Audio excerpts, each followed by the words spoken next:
What's poppin', Ben Gang? Today we're going to be reacting to another Prager U video. This one came out only 4 hours ago. It's about what children are learning at school. Um, I've also sped up the video to 1.7 because the lady in the video talks super slow. So yeah, let's jump into it. What's happening in our schools? Colleges have become leftist indoctrination centers. It's not a new problem.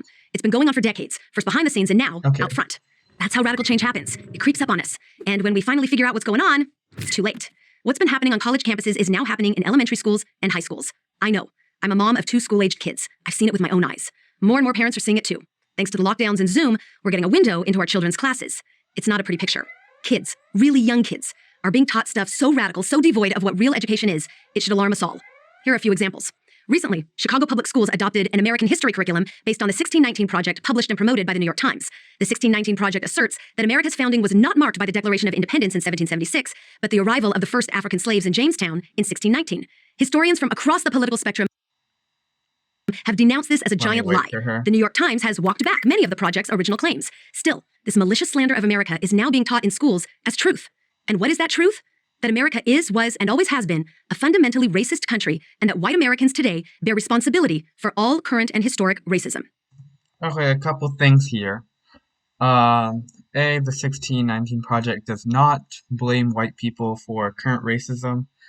It just brings slavery to the forefront of of history, which isn't really radical, because American society has deeply the legacy of slavery has influenced the racial tensions today. Um, so I don't know why teaching specifically this, 1619 Project might not be perfect, but like it's overblown. It's not horrible. Wait, what else did she say? It has a fundamentally racist country. I mean, this is true. Like, it was when the nation was founded, slavery was deemed okay, or at least that they weren't going to touch it for a certain amount of time.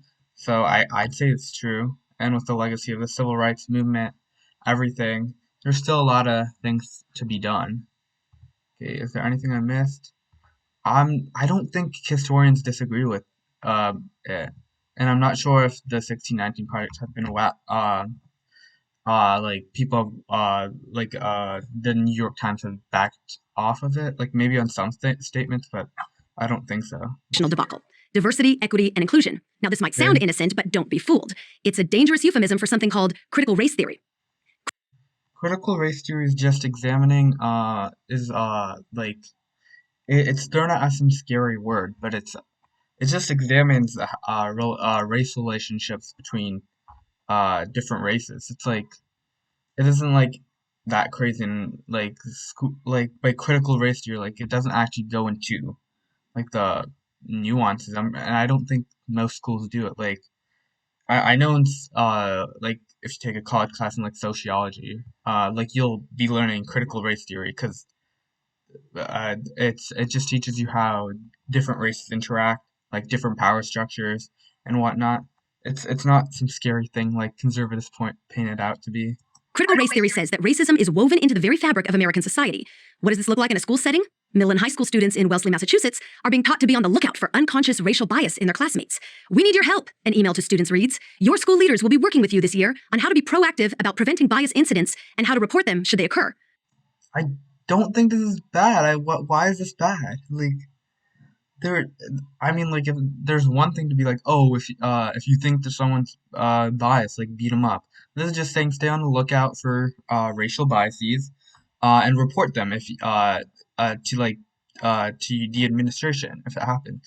I don't see anything like, maybe there might be problems, like maybe like random people are just being random kids are just reporting like people they don't like, but I don't see anything wrong with this in principle.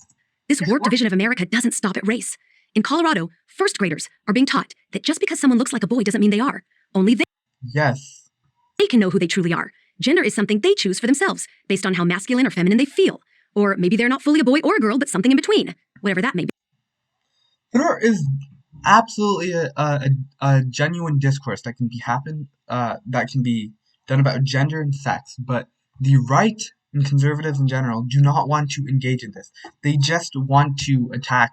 They just want to weaponize children. They did the same thing with gay people. Like, oh, think about what the children, if children see two people of the same sex having a relationship, what the fabric of society will melt.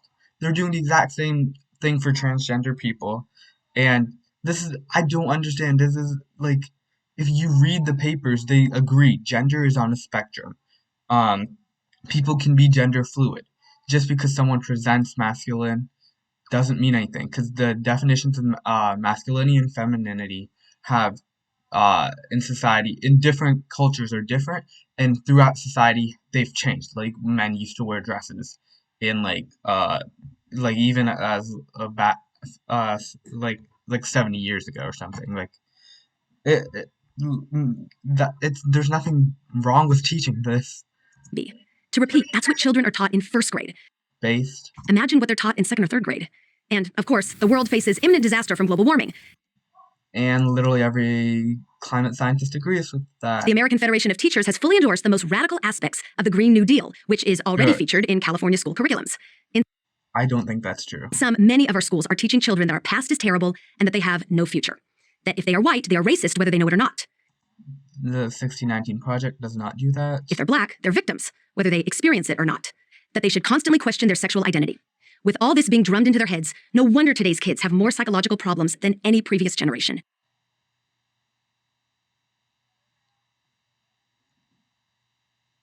No, that's not why. It, there's studies done on mental health. It's more related probably to social media usage and general usage of, yeah, like usage of social media and computers. That's what's leading to mental health problems, not being taught racism and what gender actually is. Maybe you think I'm cherry-picking examples to exaggerate my point. Yes, I do. Or maybe you're one of the lucky ones who sends your kids to a school that has yet to be infected by this radical agenda. Maybe. But if I were you, I wouldn't take it on faith. Find out for yourself. When I did, I was shocked to learn that all of this is happening in my school district, right now.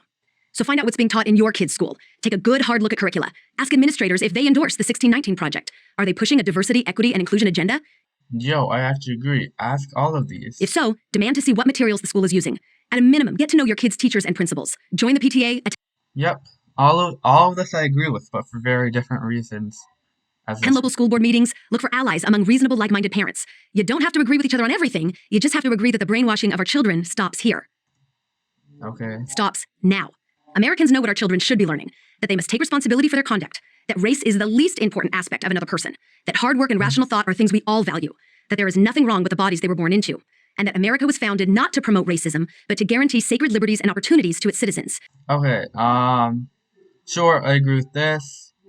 Least important, I don't think race is that important, but race definitely has a lot of societal impact, and I do think students should be learning about history of slavery, Jim Crow, all of this, and why America was essentially founded on slavery and racism.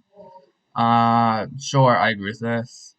No one is disagreeing with this. They're just teaching that how you present is like you can feel differently, and that gender is on a spectrum.